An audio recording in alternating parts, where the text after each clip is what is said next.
Super star Rajinikanth அவர்களை பற்றி இளைய தளபதி விஜய் அவர்கள் கூறியதை தற்பொழுது காண்போம். சின்ன வயசுலிருந்தே நான் ரஜினி ரசிகன். வாரத்தில் 4 நாள் ஸ்கூலுக்கு போனால் 3 நாள் ரஜினி படம் பார்த்துட்ருப்பேன். எனக்கு 5 வயசாகி இருக்கிறப்ப ரஜினி சாரோட அன்புக்கு நான் அடிமை படம் ரிலீஸ் ஆச்சு. எப்படியாவது படம் பார்த்துடணும்னு ஆசை. ஆனால் ஸ்கூலுக்கு கட்டடிச்சிட்டு போகிற வயசு அல்ல அது. அதனால் நான் என்ன பண்ணினேன்னா, அப்பா ஷூட்டிங்க்கு போன உடனே எங்கள் அம்மா கிட்ட ரொம்ப அடம் பிடிச்சி மேட்னி ஷோவுக்கு போயிட்டேன். மேட்னி ஷோ பார்த்துட்டு வெளியே வந்ததும் திரும்பவும் ஈவினிங் ஷோ பார்க்கணும்னு அடம் பிடித்தேன். ஒரு போடு போட்டு வீட்டுக்கு கூட்டி வந்து விட்டாங்க. அங்கிருந்து நேரே சுரேந்திர மாமா வீட்டுக்கு போனேன். அவருக்கு நான் செல்ல பிள்ளை. என்னடா திடீர்னு வந்திருக்கேன்னு கேட்டார். அன்புக்கு நான் அடிமை படம் பார்க்கணும்னு சொன்னேன். என்னடா திடீர்னு வந்து சொல்கிறானாரு.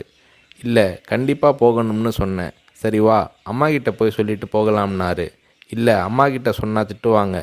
நான் உங்கள் வீட்டில் இருக்கேன்னு சொல்லிட்டு வந்துட்டேன். படம் பார்த்துட்டு நைட்டு போயிடுறேன்னு. அதே மாதிரி சுரேந்திரர் மாமா கூட போய் 2வது தடவையாக படம் பார்த்துட்டு வீட்டுக்கு வந்துட்டேன்.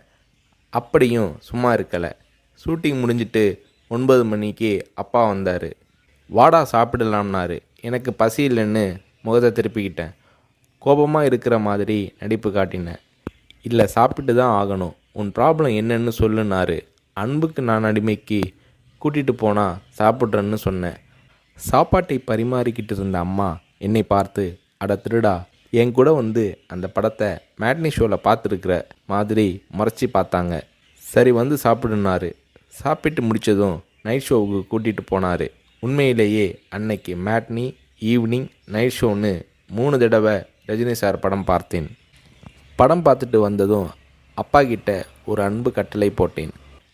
நாளைக்கு நான் ரஜினி சாரை பார்க்கணும், அவர் கூட நின்று ஃபோட்டோ எடுக்கணும்னு சொல்லி அப்பாவோட கழுத்தை கட்டி பிடிச்சிக்கிட்டேன்.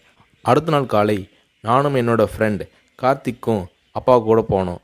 ரஜினி சார் வாகினி ஸ்டுடியோவில் ஏதோ ஒரு ஷூட்டிங்கில் பிஸியாக இருந்தார்.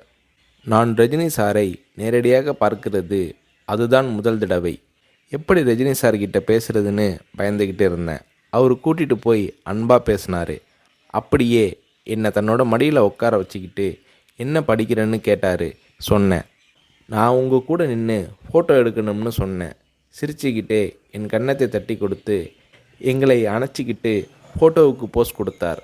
என்னால் மறக்க முடியாது அந்த இனிய நாளை, அவரது அன்பான அரவணைப்பை. வீட்டுக்கு வந்ததும், அப்பா நீங்கள் பெரிய டைரக்டர்னு சொல்கிறாங்க, ஆனால் என்னால் உங்களை டைரக்டராக ஏற்றுக்க முடியாது. எப்போ எங்கள் தலைவர் ரஜினியை வச்சு டைரக்ட் பண்ணுறீங்களோ அன்னைக்கு தான் உங்களை டைரக்டராக ஏற்றுக்குவேன்னு சொன்னேன். அப்பா என்னை பார்த்தாரு. ஒரு ஹிந்தி படம் டைரக்ட் பண்ணுறதுக்காக எங்கள் அப்பா பாம்பே போனார். எனக்கு ஹாலிடேங்கிறதால நானும் அம்மாவும் கூட போயிருந்தோம். மும்பையில் இருந்த ப்ரொடியூசர் பூர்ணச்சந்திர ராவ் எங்கள் அப்பாவுக்கு ஃபோன் பண்ணி கூப்பிட்டதும் அப்பா அவரை பார்க்க போனார். வரும்போது ரொம்ப சந்தோஷமாக இருந்தார். ஹோட்டலுக்கு வந்ததும் என்னை கூப்பிட்டு, விஜய், நான் டைரக்டர் ஆயிட்டேனாரு. ரஜினி சாரை நடிக்க வச்சு டைரக்ட் பண்ண போகிறேன்னாரு.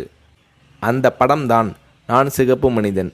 நீங்கள் நம்புறீங்களோ இல்லையோ, அந்த படத்தை நான் 17 தடவை பார்த்தேன். நடிக்கணும்னு ஆசைப்படுறியே, உனக்கு நடிப்பை பற்றி என்ன தெரியும்னு எங்கள் அப்பா கேட்டதும் உடனே அப்போதே ஒரு சீன் நடித்து காட்டினேன். அது என்ன சீன் தெரியுமா? அண்ணாமலை படத்தில் ரஜினி சார் பேசிய பெரிய டைலாக் சீன். நான் ரஜினி ரசிகனாக இருந்ததால் அவரோட பல வசனங்களை மனப்பாடம் பண்ணி வச்சுருந்தேன். அதில் ஒரு வசனம் தான் எனக்கு உதவியது.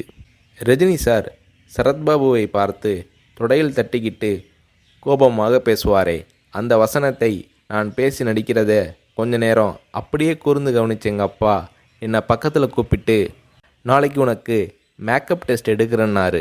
அவர் அந்த வார்த்தைகளை சொல்லி கை குலுக்கியதும் எனக்கு சிறகு முளைச்சி ஆகாயத்தில் பறக்கிற மாதிரி எல்லையில்லாத மகிழ்ச்சி பொங்கியது என்று நடிகர் ரஜினி அவர்களை பற்றி இளைய தளபதி விஜய் அவர்கள் கூறுகிறார்.